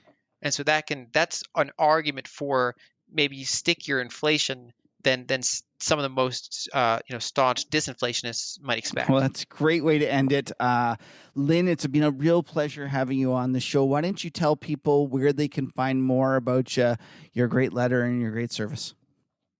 So I'm at lynalden.com. So I have a free newsletter, public articles, and I have a low-cost research service. And if you're not subscribing, you're missing out. It's something I always read. It's really a pleasure to hear your thoughts. And even though you're a human computer, that makes me embarrassed that I even pretend to know anything about the market. With your ability to pull up stats and information at the ready, I'm still not sure you're human, Lyn. No, not at all. I mean, you like on your show, like you do that Q&A session where like you answer questions about market structure and all sorts of things like that. And that's the stuff I pay no attention. Like I'm like clueless on those details of like market structure because it's kind of different time horizons or different kind of, places where I specialize. So there's a lot of things I don't know anything about or I have no edge in, and I just try to focus on other things that I do You're know. way too humble. You're an unbelievable resource. Make sure you guys go and subscribe. Thank you very much for being on the show, and have a great month off have a great workation in Egypt. Yep. Thanks for having me. Thanks. It's our great pleasure to welcome to the show. Actually, welcome back to the show, Brent Kochuba, founder and option guru extraordinaire of SpotGamma.com. Brent, thanks for coming back. Thanks very much for having me on. I appreciate it. I love coming back to talk to you guys, and it's always fun. So before we start, why don't you tell people a little bit about SpotGamma, what you do and what you specialize in? Sure. So we analyze the options position in all of the U.S. Stock universe. So index options, ETFs, and single stocks. Our bread and butter is analyzing the S&P 500, and that is specifically like what we call the gamma positioning, I guess is what we usually are talking about. But basically figuring out what the flows in the S&P 500 will be around changes in options positioning. That's great. And as options have become more and more important, and meaning are actually more used, we find a situation where the tail is wagging the dog, meaning that the option dealer positions are actually affecting the market. And you were kind of at the forefront of recognizing that. How did you come across this? And walk us just briefly through the evolution of SpotGamma. Yeah, so I worked at a few different banks, Credit Suisse and Bank of America. And that was about 20 years ago now, so I'm getting up there in age a little bit. And then I went to Wolverine, which is an options market maker. So I was a broker over there for a while. And so that entire time was spent on the options trading desk. So I worked on sort of electronic trading and then was a sales trader for a while. And so I came to understand the impact of options and really understood down to really the market microstructure, so to speak, of how the options market worked. And then from Wolverine, I went to a family office. And there I started to work with a portfolio manager and started building out options models. So we were looking at the options positions in the market and trying to build trades and build different strategies around that data. And that is really where I started to figure out that the positioning in the S&P 500 in the SPX index options specifically had a major impact on the way that the S&P 500 would move. And so that is really the basis for all of the models that we now offer to our subscribers at SpotGamma. Okay, so let's jump into it and talk about how this option expiry is setting up. Often we see a situation where option expiries have a tendency to rally into it. And you've been talking a little bit lately how this one might look different. In what way? Yeah, so there's I guess FinTwit or my my sphere of people that I pay attention to are well aware of this idea that market volatility tends to contract or compress into options expiration. So when I talk about options expiration, we're talking about the third Friday of every month, and this is pretty well documented throughout time. And there's been a lot of talk over the last couple of weeks of the fact that now that compression, that's centered around options expiration, that volatility would typically happen or expand after that options expiration date. So you have the third Friday of every month, right? And then the following Monday, Tuesday, Wednesday, et cetera, volatility would expand, right? That's where you can get major moves in the market. Right. Now, the talk is that the volatility cycle, so to speak, that was typically tied to that third Friday has now shifted more mid-month, right? So people are arguably, you could say, front-running the pin into expiration. So whereas you used to sort of like sell volatility to the third Friday, now people are starting to sell volatility and then unwind it, a few days before expiration, if that makes sense. Okay, and so why don't we just walk through why traditionally we had this kind of narrowing of volatility going into option expiry. And I guess one thing we should clarify is that we had a situation where it would rally into the option expiry, but this is often when the market has been up and the dealers are actually long gamma. And in fact, if we had the opposite situation like we did into the COVID March lows, we would have the actually the other way. It would be we would be selling off into expiry and then rallying from there. Why don't you just tell us why that is? Just kind of briefly walk us through that. Sure. So the March, the COVID crash analogy is a great one because the market had obviously been just careening, dropping like a stone into mid-March. And on the third Friday of March is the major options expiration, and there were thousands, hundreds of thousands of deep in the money S&P 500 put options. If you want to look up, just Google Bridgewater March options, and there's a Wall Street Journal article that talks about them having these massive March put positions on. They were just one of several firms. And so what happens is on that third Friday of March, all those options expire. So anybody who was had hedged those options, anyone who's a counterparty to Bridgewater or any of the other big put holders could now unwind their hedges, right? So if you're short puts, you're probably short futures. And the minute that all those options expire, you can then start to buy those futures back, right? You don't need that short hedge anymore. And so that can be the fuel to start buying the dip, right? And buying the market back up. So the March low was the Monday after that options expiration. So you can map the timing of these major market moves all the time like that. But you're right that what we're really trying to do and what we've really seen is basically the market will have a big position, be it calls or puts. When those calls or puts expire, the market makers or the dealers can then unwind the hedges associated with those options positions, and that can cause an inflection or a change in market direction. All right. And so what we see in terms of tell me if I'm correct here, but my understanding is that often going into an option expiration where the market has rallied, the dealers end up being long gamma because they're long the calls that the traditional institutional client will be selling calls to fund a put purchase, meaning that they want to go and they want to protect their portfolio, so they buy some puts, but they say, oh, that's expensive, let's sell some calls. And so the dealers will traditionally be long the gamma as the stocks rally because the call will become more and more in the money. So that will make them such that any rally they sell into because they're long gamma, and any dip they buy, they buy quickly because they're long gamma, which means that their delta is changing that way. And so, but the point is that they have all of these futures that they're short against those puts that are way out of the money. And we get this, what they call charm, which is the change in delta based upon time. And we get a monster rally going into option expiry because they're buying those back. Have I got it right? Kind of close enough? I think that's generally right. I mean, if you think about just what gamma is highest for options that are at the money and also shorted dated options. So the closer we get to a big options expiration, the more gamma gets concentrated around big strikes, right? So like 4,500 is the huge strike today. And so that's why you can see that it becomes like a magnet, right? It slowly draws things in as we get closer to expiration. The hedging flows and the liquidity that's tied to these big option strikes gets stronger because, the gamma picks up. Like you said, there's that charm component of time decay that leads everything, all the flows sort of pull back into where big options are positioned, if that makes sense. Okay. So now let's talk about how this has changed. So this is traditionally what we would see a rally going into OpEx. We have a big OpEx, and then it would sell off. Your argument is that the market is almost front running this. The market has realized this is occurring. And what does that mean for positioning and how should market participants think about this new development if this is indeed the case?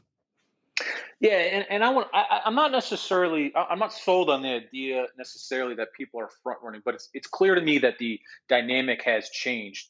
over these last several months. And I put a slide together on this. If you have that in front of you, if you flip over to slide 5, what we did here in the center graph, we measure volatility from the perspective of the day's high and low, right? So we basically take the trading range of each day.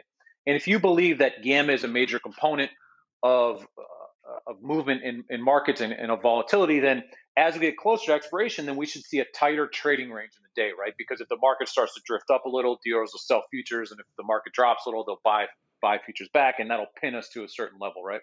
So you would expect the day's range to be quite tight. And if you see this chart of intraday volatility, you can see that each one of those red circles is an options expiration, the third Friday expiration. And you can see that from January to basically May of this year, the intraday trading range collapsed into those options expirations. And then the week after expiration, the high-low volatility, so to speak, expands quite a bit, which means we get much larger directional moves. Does that yeah, make sense? It's a fascinating chart. And so this is the quarterlies or the monthlies I'm looking at in terms of the. These are the monthlies that you're. Okay. These are the monthlies that you're looking at. Yeah, okay. And that's a good point. I want to bring up those quarterlies in a second. So you can see that the May, June, July, and August expirations. August maybe not so much, but definitely May, June, and July. We did not see a low in intraday volatility into those options expirations. We saw a relative low, meaning that volatility was higher before and after, but it didn't hit the same low. Volatility in terms of the high-low range didn't hit the same low that we saw before. So what that shows is that, yes, the dynamic has changed. Relative volatility is still less, but it's still not as low as we typically experience. I get it. I completely see. So the kind of the let's just say the effect is becoming less pronounced. That's correct. And what's interesting about this is that the market just goes up pretty much every single day, right? If there is any kind of a sell-off, the response to that sell-off is generally I think volatility gets sold very quickly and the dip gets bought and we mean revert extremely fast, right? It's the speed of market seems to have picked up. If you want to call that kind of the vol of vol, I guess, kind of in a way that we sort of break from the market. There's a little drop, and then we mean revert right back to that high, and then we continue to grind. So I think that dynamic plays into it a little bit, right? The fact that there's just a bid in this market, and that volatility tends to express itself higher, over these last several weeks. I mean, we're up 20% this year or something like that. So. One of the things that no problem. One of the things that you've been highlighting recently is that in the previous OPEX expiries or the option expiries, that volatility was more expensive, meaning that it was a better sale to make. And now we have a situation where although kind of S&P options are still trading above realized volatility, the absolute level of it is quite low. What does that mean for the market, and how is that affecting the risks out there? Yeah, so this is kind of a good segue to what we were just talking about, I think. So if you flip over to there's a chart I didn't include in there. I apologize. So if you look at options volume, what you find is that the spider volume, SPY volume, and SPX volume has actually declined somewhat, certainly since the COVID crash. But if you look at it year over year, it's actually declined some. And what is interesting, if you look at the SPXW, which is the SPX weekly volume, that is any expiration that doesn't take place on a third Friday, that volume has increased rather significantly. Okay. And furthermore, if you look at the open interest levels, you can see that the open interest levels of all three indices, that means SPX, SPXW, which is the weekly short-term options, and spiders, has been very flat. So in other words, we see an increase, a sharp increase in the trading in weeklies, but that doesn't translate to a change in open interest. So what that means to me is that there is very active day trading of SPX short-term options. Okay, so the volume hasn't gone up. The distribution of what people are trading has changed. Correct. So if you just look in your brokerage system on any given day, you can see that the open interest of, like, for example, if I just looked at the SPX today, just to give you an example, what I'm talking about. So today's a Friday expiration, right? So that's considered a SPXW contract. And if you look at the open interest in the at the money option, I know your listeners love hearing me flip through my No broker problem. And system just here, while you're doing that, by the way, SPXW is not actually a different index. It's actually just the S&P 500 that expires on a weekly basis. Is that correct? Right, and those are the options that expire at the close. They expire. Sorry, you're absolutely right. There's a different expiry. So why don't we just take a second to explain to people how there are two different series of SPXs, so that if anybody's trading them and they're confused about it, why don't we just kind of do a PSA, a public service announcement here, and you go ahead and tell people the difference between it. Right. So historically, we had the SPX index options, which expired on the morning of the third Friday of every month, and they expire at the 9:30 a.m. Eastern Time opening print. So that's sort of the price at which your options will settle. And then several years ago, the SIBO added weekly options, which meant that they'd have an expiration every single Friday. Only those options expire at the close of trading every day, and they changed the mnemonic on those to be the symbol, that is to be SPXW for any of the options that expire on the close, and they left the SPX contracts to be the third Friday AM contract. And then I have a question. I have a question for you, Brent. Sorry to interrupt there. So the ones that are traded at the quarter ends or the month ends, do those expire based upon closing price as well? Those expire at the morning price. So what'll be tricky there is So what'll be tricky there is that you'll have the I think I got that wrong. I think those do close. Those do. I'm sorry. Those do close at the close. They settle into the close. Struck to the close. Yeah. Right, because you'd think that they would want that because if people want to achieve the closing price, which I'm assuming is part of the attraction to a month end option expiration, is that you can do it and it'll be benched against your close or whatever. Okay. Yeah. So I apologize. No problem. It's all right. I wasn't sure, and actually I didn't realize that exactly how it works. So we've all learned something. So Brent, I was in the midst of you explaining how the volume within these different contracts has shifted over the past year and a bit. Yeah, so the original point is that so the SPXW contracts, which show up if you look at open interest or any of the data, we'll see SPXWs, which represent the options in the S&P that close on typical Monday, Wednesday, Friday expiration, right, 3 days a week. So the volume in those contracts is growing really quite rapidly, but there's no change in open interest, which is telling me that there's just day traders, meaning maybe they're sophisticated hedge funds, maybe they're retail traders. We can't tell that, right? But we just know that there's a bunch of volume that comes in the morning and then is gone by the close, right? And so as an example, if you look at, say, the 4,500 contracts so far today, the open interest on the put line to start the day was 10,000 contracts. So we started the day with 10,000 open positions in the SPX contract that expired today at the close. And so far today, we've had 22,000 contract volume for that strike. So the difference there, as you can see, is rather substantial. And so what we could tell is that the day trading, right, or the traders that are flowing in and out are picking up volume, right? They are starting to become more active, and they're not holding those positions. They're back into cash, so to speak, by the end of the day. And that is a divergence from people who are trading the monthly options, the longer term sort of more institutional trading, and as well as spiders, which is a pretty good mix of retail and institutions. So there's this rapid day trading volume that I think is having an effect in the market. That's fascinating. And I guess you're seeing this as well on the individual stocks as well, right? Yeah, of course. I mean, the meme stocks are driven by whatever happens on the Friday contract. So, on Monday, traders rush into whatever the cheapest option is, and that is always going to be the option that expires in 5 days, right? And that will always be the contract that really drives things. We could see that, for instance, we have a dashboard on our site called the Equity Hub, which tells you where most of the gamma in a name is concentrated, right? It tells you where all the real flow is tied to, and you could see that really control the way that stocks move. Brent, I must admit, I was watching one of your updates that you give for members of your site, and you talked about, I think it was AMC you were talking about, and you said, whenever I talk to the apes, and I thought to myself, How is he actually talking to the apes? I've always wondered about these apes. Who are they, and how do I get a hold of the head ape or whoever it is? Like, Yeah. do people actually admit that they're apes? Yeah, they do. It's like a political, position. It's a stance you've taken, and it's a badge of honor, I think, to call yourself, Oh, an ape, really?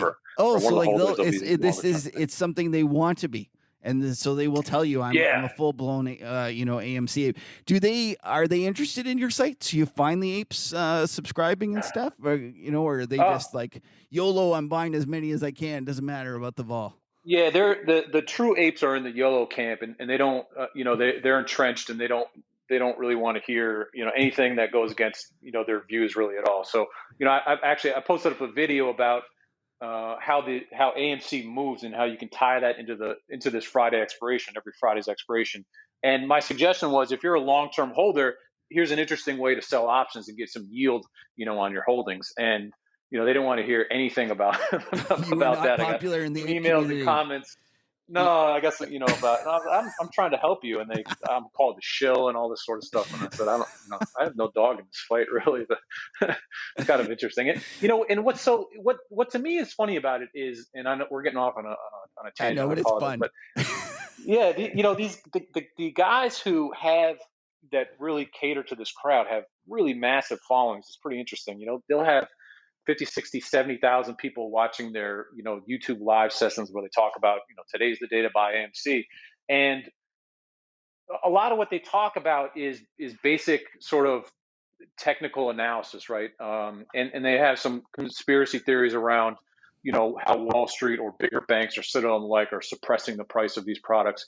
And I think in general that the investment side or the Wall Street side just doesn't really have an opinion or doesn't really care about these things anymore. I think a lot of times, prime brokers cut leverage on a lot of these names, and I think people have just more or less sort of moved on to other things. So it's kind of interesting that they have this, this group that they say they're fighting in Wall Street, and they're going to battle us out. And I think it's kind of like they're the only ones on the battlefield. Yeah, I think it's kind of funny as well when they think that by going and buying all these 1 week way out of the money calls, they're really sticking it to Citadel.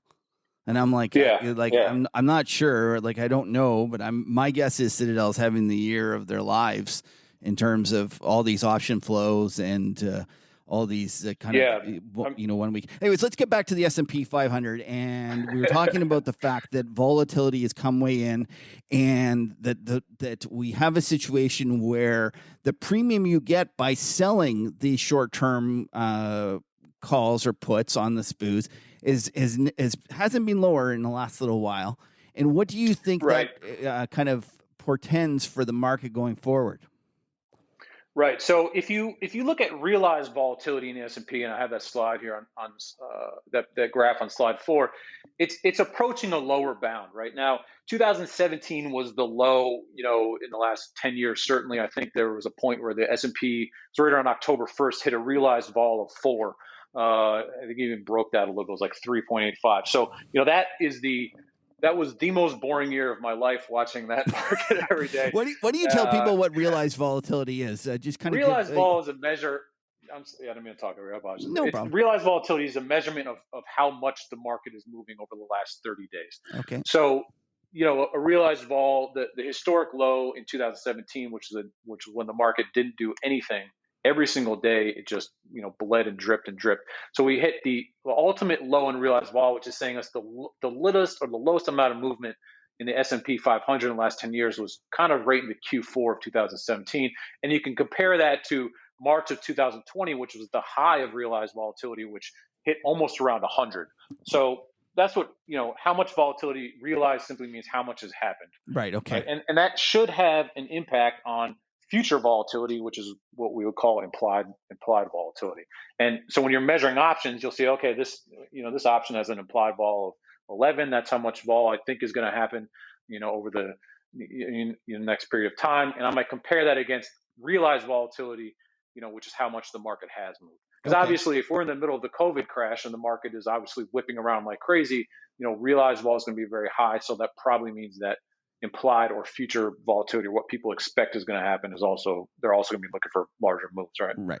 So we have a situation now where the realized vol is approaching like the kind of previous lows. It's not quite at there, but it's getting really close. Yeah, and I think there's a lower bound to that, right? I mean, the market, even if it goes up, so volatility doesn't necessarily mean the market's going to go down. Volatility just simply means movement. I think a lot of people assume when you talk about generally the market, if it's going to have a 10% day, it's going to be, oftentimes people think down, right? And so, we talk about volatility, that's just movement. And so there's a certain point where the expectation of how much the market is going to move, even, the market even may move up on an average day and break how much, the options are pricing, right? So if the options anticipate a 25 basis point move for today, well, the market could go up and blow that trader out, right, of their very short-term position. So, there's this minimum amount that the market's going to move every day. That's why I say there's a lower bound in realized volatility. And what has now happened is that the short-term options, that is, when you look at options that expire in 3 days, 5 days, et cetera, they are now trading at such a low level of implied volatility that it's saying that the options market and the traders that are in those options are expecting basically no move at all to happen. Okay.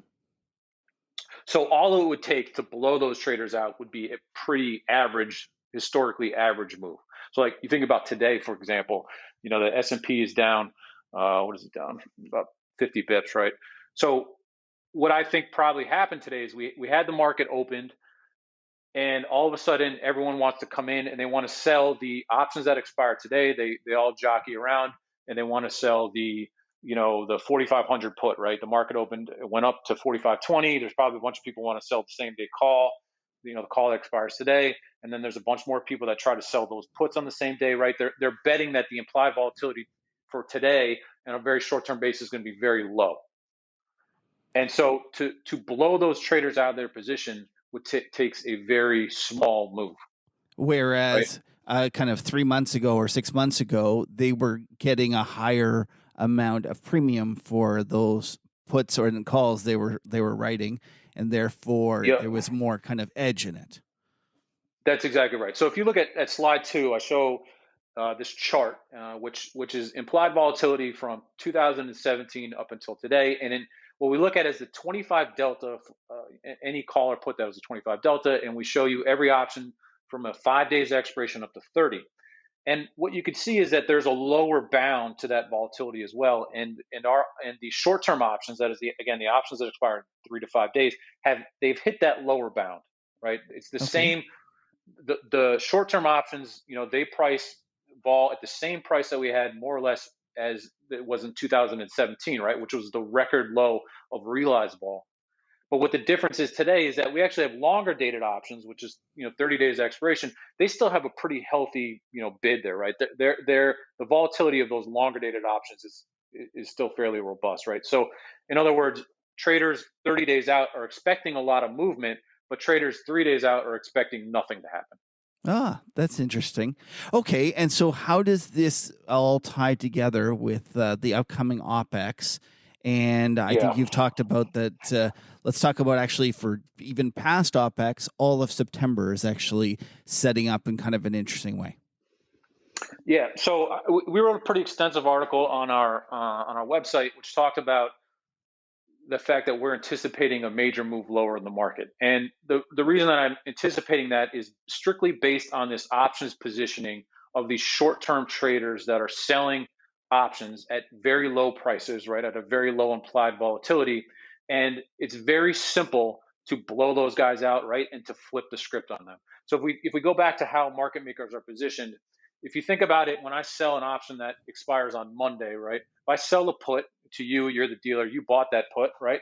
And so now that you're long a put, you need to buy some stock to hedge yourself, right? Because if the market goes up, your put's going to lose money and you want to hedge yourself as a dealer, right?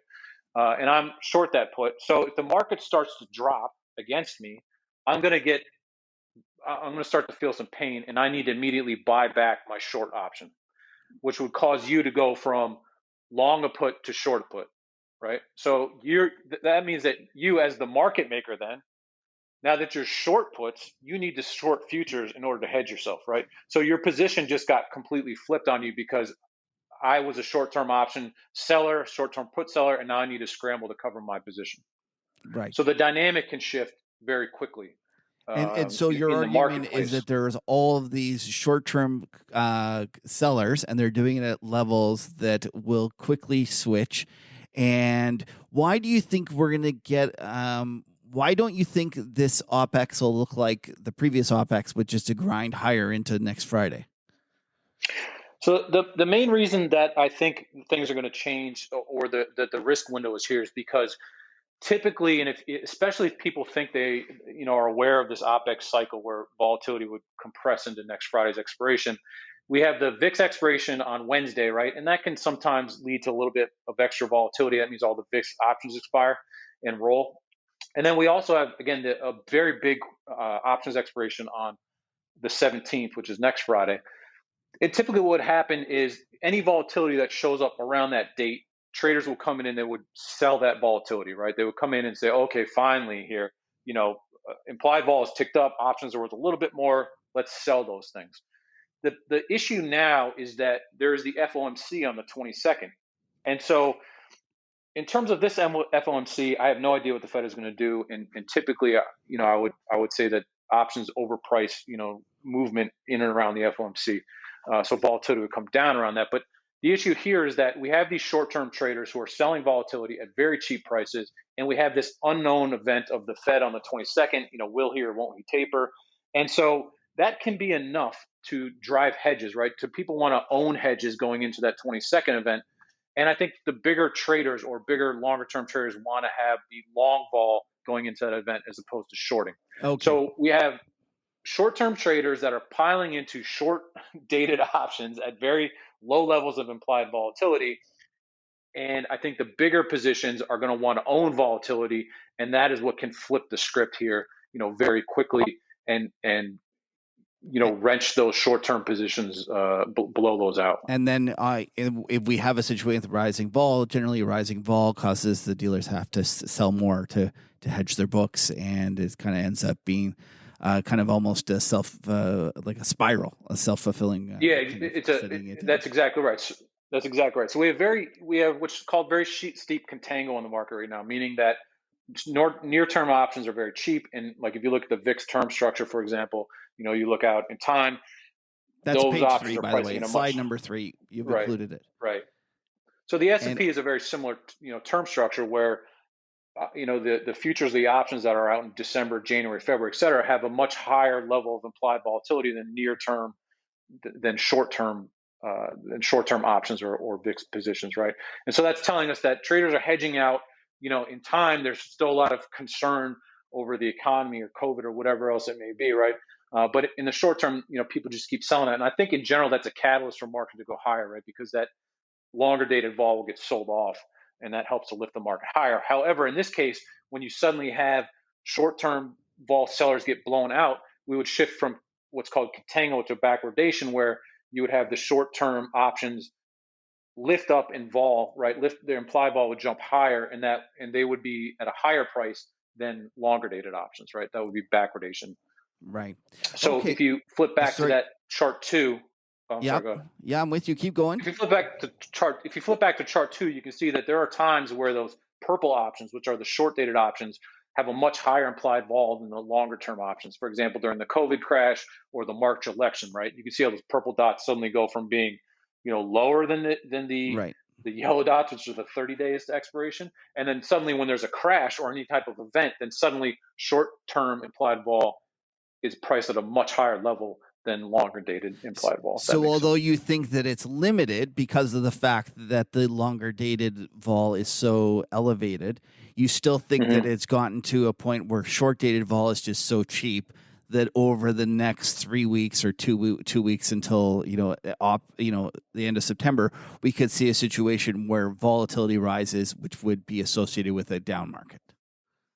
Correct. And it really wouldn't take much. I mean, I think we've had a Goldilocks situation over the last, really post-COVID crash. The Fed has been very accommodative. Everyone has thought that equities were cheap, particularly relative to, where, the return on their money elsewhere in bonds and the like. So we've not had any situation, I think, where there's been any real money selling as well, right? So if there is any other kind of catalyst besides the Fed, I mean, if the Fed just says taper, I think everyone and their brother's going to head for cover. But if there's any other kind of selling, you want to talk about the China situation, or some of the volatility contagion that could come from crypto, or whatever else it could be, right? Any other catalyst could only expand volatility even more, right? We haven't had any other catalyst arrive to market. So it could be the Fed, it could be really one of any other number of things that could leak in, and really sort of flip that script, right, and switch us from contango to backwardation very fast. So Brent, you're not just content on pissing off the apes. You're going to go after the crypto guys too. No, listen, don't worry, they stopped listening to us a long time ago because they. Okay, so listen, I have a kind of a bigger term, longer term question for you. In the past, we had these monthly expirations. They meant more and more, as people traded more and more, they kind of ended up being the tail to wag the dog, as I mentioned, and they were more important. Now, you're highlighting a phenomenon where we see more and more of these open interest moving from the traditional monthly or quarterlies to spreading it out. And in fact, one of the trades that I love watching is there's at least a well-known hedge fund that does a monster, what is it called, a collar position, and they like to trade at the quarter end every quarter, and they roll it, and a lot of option market makers are well aware of that. Everybody knows about it. Well, it's become so well known and such an open secret that they've gone and they've marketed new funds with the kind of off quarterly expiries, meaning they're going to spread it out. So there's no doubt that no denying that the open interest is moving from being concentrated in quarterlies, or at the very least monthlies, to being spread out. Do you think that therefore means that a lot of these traditional option expiration strategies, or at least tendencies that we as traders that are just trading that are lying, do you think that the kind of the glory days of those are over? I mean, the reason I struggle with answering that question is because of this very short-term flow that enters in, and I think so much is tied to that flow that you won't see anywhere in the data, right, at 9 o'clock in the morning, but at 9:30 when the market opens, all these extremely short-term traders come in and they kind of react, and I think they amplify moves, right? If there's not much volatility, these guys, the short-term traders can really pin that market, and if there is a little bit of volatility like today, those short-term positions can really exacerbate or expand that volatility. And so while I think that breaking up those positions, whether it be the JP Morgan strategy or the Gamma Hammer, the parametric strategy, I still think those bigger positions are, where we will navigate to sort of over time, right? Where we're going to drift to over time. But on an intraday basis, the apple cart can get upset so quickly because of these, very short-term. Oh yeah, and I'm not denying that. I'm saying that if we go back to slide 5, where you showed the intraday high, low volatility, and you talked about the fact that going into option expirations, you saw a relative low in realized volatility, and that over the last few, it hasn't been as much. I'm almost wondering if you're at the cusp of a new trend, in that we aren't going to see the same reliability of the gamma pin into let's just say option expirations, because it's almost going to be spread out over a larger time frame. Yeah, and I think the data over the last several months definitely says that. Now what's interesting is that after the June expiration, you can note in that chart, that same chart there, that the max compression, so to speak, came actually on the last day of June, right?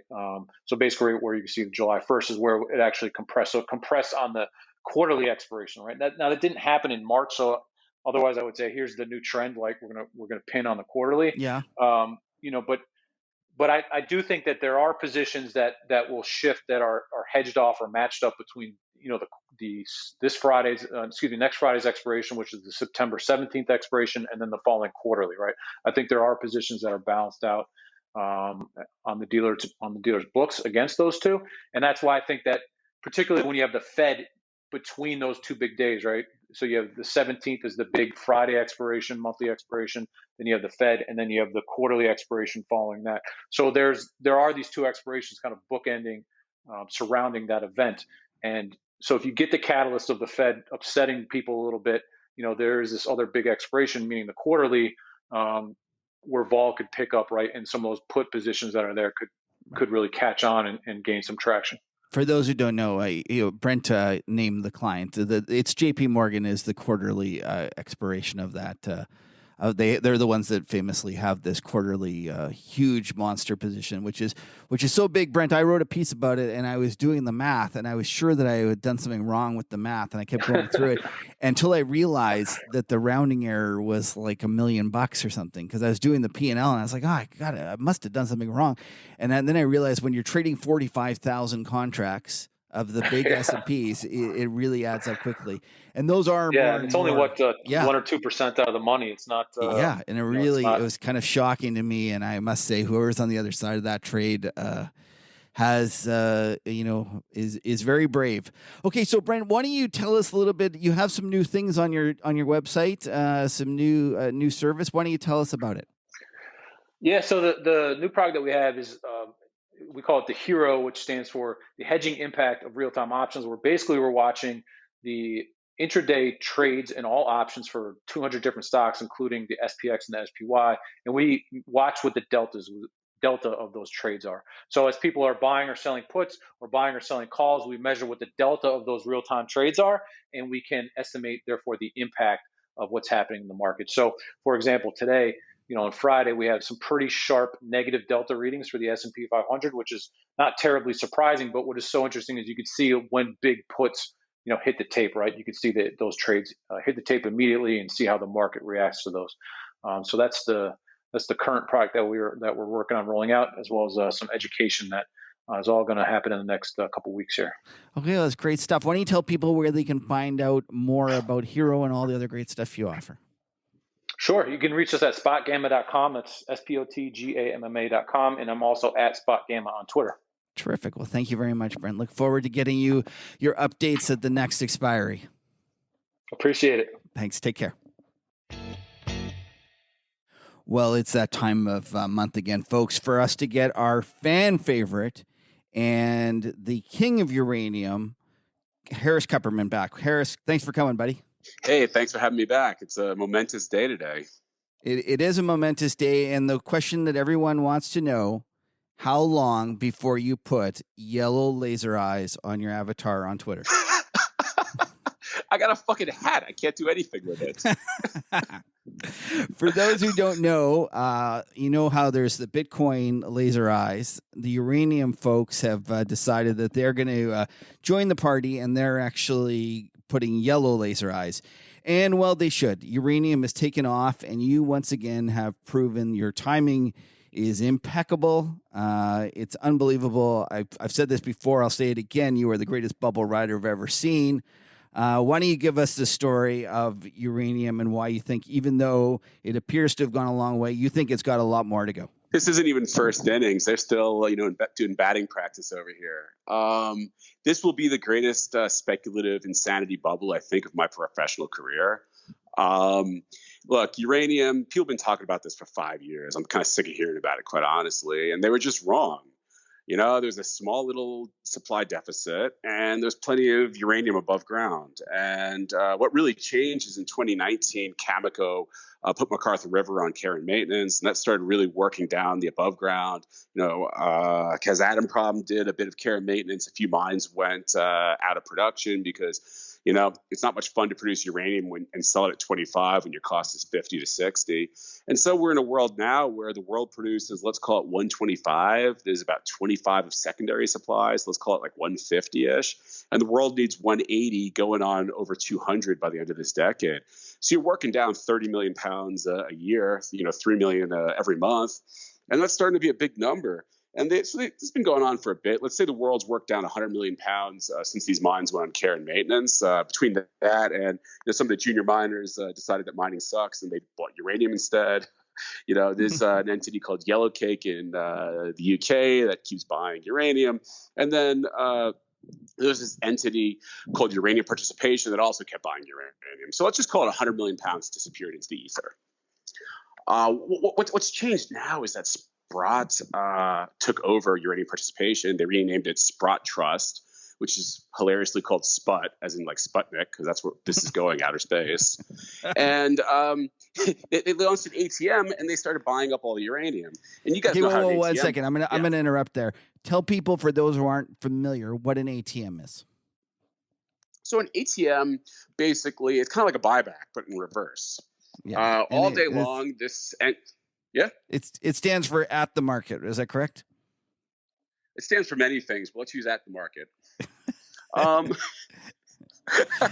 It's in essence an issue that it can be done in the open market. Right. And so every day this entity issues shares, and it uses the cash raised by issuing shares to buy more uranium. It's a very simple, calculation. If it trades above NAV, this thing will issue as many shares as it possibly can, and it will buy uranium. And so, in the 3 weeks since they launched this thing, it bought over 6 million pounds of uranium. It was a $300 million ATM, and it's used about 250 million of that. And it's just going out there buying uranium. Remember what I said, there's not much uranium left because about 100 million of it's been used. You talk to people who are real smart, and I use that, that in quotes. But the general view is maybe as low as 5 and as many as 25 million pounds that can be basically bought.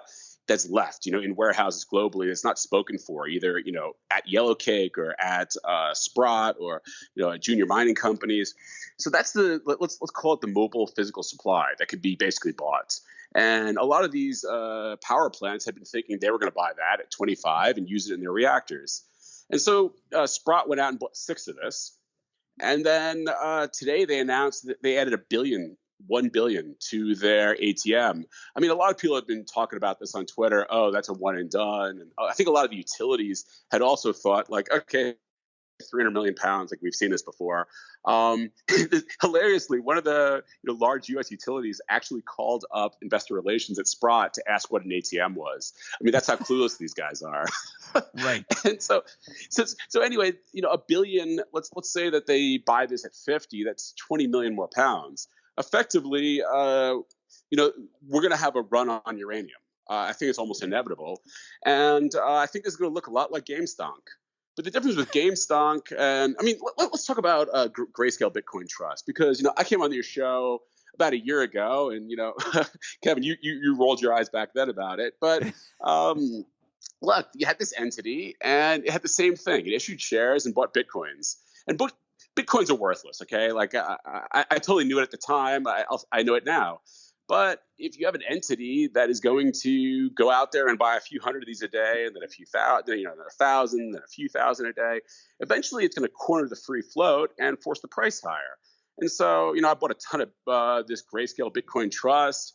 And it was a multi-bagger for me. But the thing about Bitcoins, and eventually, guys who own Bitcoins, eventually they're going to sell it because despite what they talk about, how it's going to be a Bitcoin economy, really people buy Bitcoins in dollars because they want to get dollars back because you can't really use Bitcoins for anything. So these guys, anyone who owns a Bitcoin eventually is going to be a seller of a Bitcoin. And so, it was like a 5-bagger for Bitcoin, and then it ran to a wall of sellers and the momentum died. This is very different. Anyone who owns uranium today, they own uranium because they have a power plant that needs uranium. And so as time goes on, they're going to use their existing uranium. They have to buy more. Effectively, let's say that they're short uranium, because if you don't have enough uranium for your personal needs, then, you got to go into the market every couple of months and buy more. So all these guys are effectively short uranium. It's very different from the Bitcoin where they go take profits. Here, as the price goes up, they still have to buy more. And so you basically see this in sort of insanity squeeze. It's kind of like how with GameStop, at $5, Melvin was just kind of like, he was chilling. At $10, he didn't really care. At 20, risk kind of tapped him out in the shoulder. And at 100, he had to start covering. And I think the same thing happening here. At a higher price, suddenly the utility is going to panic, and they're going to basically go fight Sprott for the physical pounds. And Sprott, Sprott doesn't care what the price is. Sprott, if they, sell X number of dollars, they have to buy X number of pounds that day. It's that simple. They're totally price agnostic. I mean, as long as you have fuckwits that are buying this thing, they have to buy uranium. And look, right now, like I bought mine roughly when physical was 31. So, it'd been in a range for like 5, 6, 7 years between, let's call it between 25 and 35. I bought the breakout, when it just poked its head above 30. And I said, okay, this is waking up. So, I felt like I was risking $5 maybe. I think when this gets over 100, it starts getting in the news. That's when the Reddit boys really notice it and they just come powering through. And remember, these utilities, you do the math on it, they're short somewhere between 500 million and £1 billion by the end of this decade, because that's what the deficit will be over this time. And, they need to rebuild their inventories as well. So you just have this insanity squeeze where, you have this $10 billion piece of equipment that's really, really kind of worthless, I guess, is the word you'd use if you don't have uranium. And uranium as a percentage of the cost is really negligible. So you have this buyer that will effectively get into a bidding war against all the other power plants and get into a bidding war against Sprott. And I like bidding wars. Anyway, I own a lot. So listen, I love your thesis. The point, when I was thinking about it, and kind of what really clued into me was you highlighted this and said, look, it's trading above NAV. And I said, oh, geez, that means that the Sprott Trust will be issuing new shares and buying the physical. And for the first time at that point, I realized that the deficit, the excess supply that had been weighing on the market for so long, it finally had a motivated buyer to soak it up. And I think that's really what happened here, was the Sprott allowed that excess supply to be soaked up. Now, to me, the real next question is, we're going to get a move from here to the point where it makes sense for the mines to turn back on. You seem to think that we go a lot higher from there, and I guess you're looking at it and saying that the supply-demand situation, even with the mines on, is so attractive that they can push even through the break-even cost. Have I got it right? Yeah, absolutely. Look, if you look at the history of commodities, they tend to overshoot to the upside because you have deficits. They, overshoot to the downside because you have too much supply. Oddly, commodities don't usually spend a lot of time at the marginal cost of production. It's kind of funny that way. And so to the upside, the sky's the limit, really. I think a lot of these mines will turn back on. Cameco has, a bunch of these mines. Kazatomprom can ramp production almost infinitely. There's a bunch of others on care and maintenance. This isn't a long-term investment. This isn't like buying gold. But I think you're going to have a couple-year window. If you want MacArthur River to come back online, I think the day you flip the switch, I think it's 3 years. They claim it's faster, but we know that there's teething problems in these sort of things. Even the ISL, I think it's 2.5 years. So you have this window in time, at least for the next 2 to 3 years, where there is no incremental supply coming. If anything, you're going to see bigger deficits because, Illinois just announced last night that 2 power plants that were supposed to go offline at the end of their useful lives had their lives extended. I think you're going to see more of that. I think you're going to see the Japanese power plants come back online. They're just coughing and choking on LNG pricing. I think you're going to see incremental demand side, and there is just no more supply side. There's government, there's some incremental stockpiles that could be created, but in reality, these mines take 2 to 3 years to ramp up. Okay. One thing I want to make very clear. Yeah, sorry. Could you? Yeah, I was gonna say, well, okay, I completely buy that. So then, doesn't the problem from an investment perspective, isn't the worrisome kind of development, isn't it that the government looks at what's happening with Sprott, with it buying the Sprott Trust, buying all this uranium and not allowing it to go into the market? Isn't a political risk of the price shooting up too far, too fast, your biggest kind of concern? Oh, absolutely. This will keep going until a government steps in. This is a freight train to hell where 10% of the world's electricity is at risk. A government will step in. I think that's inevitable. But a government isn't going to step in here at $40 uranium where it's below the marginal cost of production. That's crazy. A government's going to step in when a power plant panics, and that's going to be a couple $100 uranium. So I think you have a free shot on goal, and yeah, you have that risk. The government will step in at some point. Right, but your argument is it's a lot higher, and that this is there's no sense government stepping in when it's still below. Mines haven't even opened yet. Right. Well, I mean, mines can't open at $40 uranium. They lose money if they reopen. So this is not. We're not at that step yet. That will come, and that's probably a year or two out. And knowing myself, I've probably sold for a nice gain, and then I'm just crying as it doubles again. Fair enough. Great. It's a great story. And listen, you timed it perfectly. You got on one of the you got on Real Vision, did a great interview there. You got on Zero Hedge. You really brought people's kind of focus to this investment, and you deserve all the kudos in the world. Hey, thanks, mate. I mean, we flagged it for Ketam when physical was at 30 or 31, and the Sprott Trust was 11. It's at 17 right now, and that was only 2 weeks ago. If you're not subscribed to Ketam, you're missing out. Sorry, I had to. That is absolutely true. There was 2 weeks there at least that Kuppy had not said anything that he was talking about it in his newsletter. And for those who don't know, you can go check out his newsletter at KEDM as in Mary.com. Kuppy, and what else? Discord channels all over it. Hey, one last thing I want to add on the uranium side, because I think it's really important. Everyone keeps coming to me and they're saying, hey, Kuppy, which juniors do you like? And the answer is I don't like any of them. And I want to be very clear about this. I played the last cycle, and when I got involved in some of these, I got involved in Paladin. It was a $5 million market cap. I got involved in UEC. It was about a $10 million market cap. These things, a little bit of oxygen, and you knew they were going to 10 bagger and become $200-300 million market caps, which is what happened. Here, a lot of these things are a $500 million market cap. It takes a lot of oxygen to just double it to $1 billion.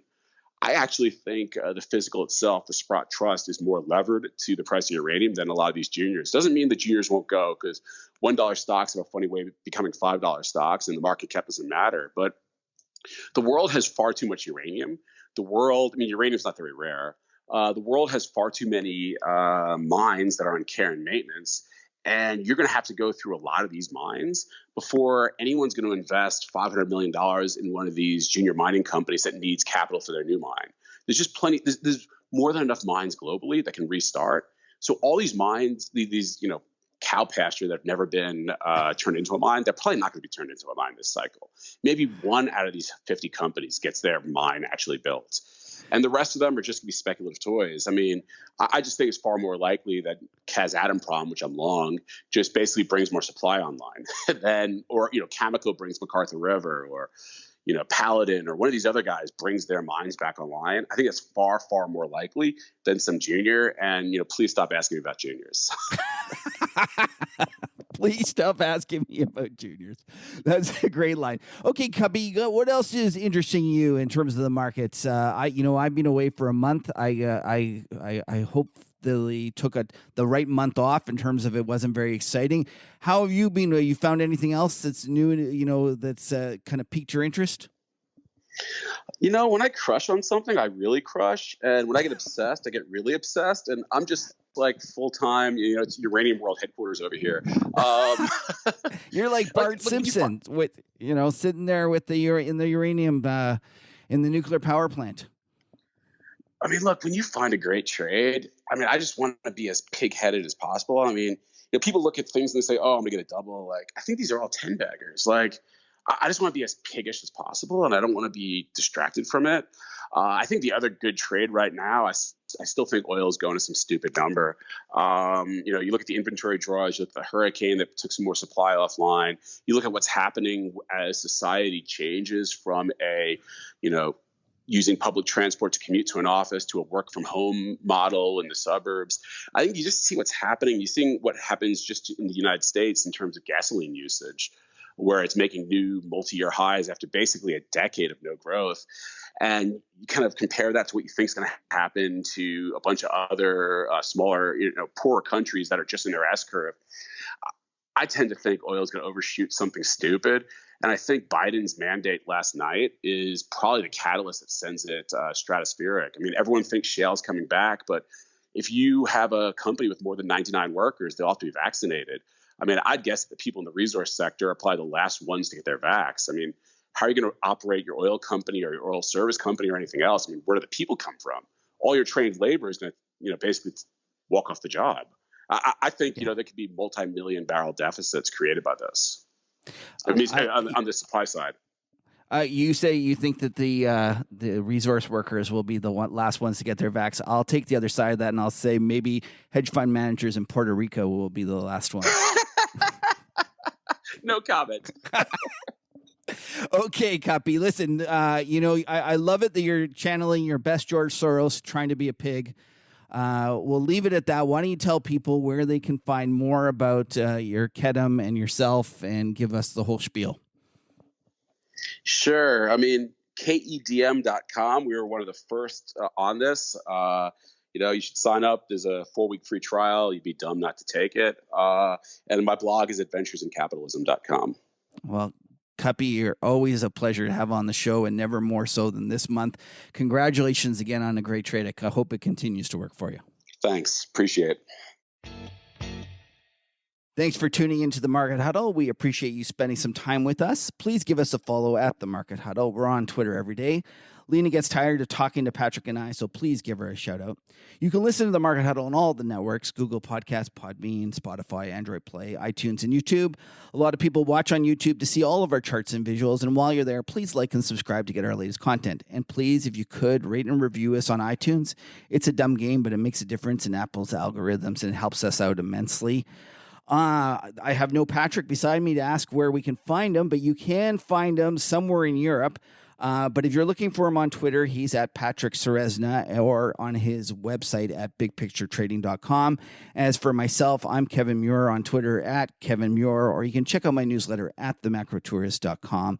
And listen, we can never have too many friends, bear market, bull market. We're just happy to spend some time together on this crazy ride. So thanks for tuning in. And now there won't be an after show, and we'll see you next week.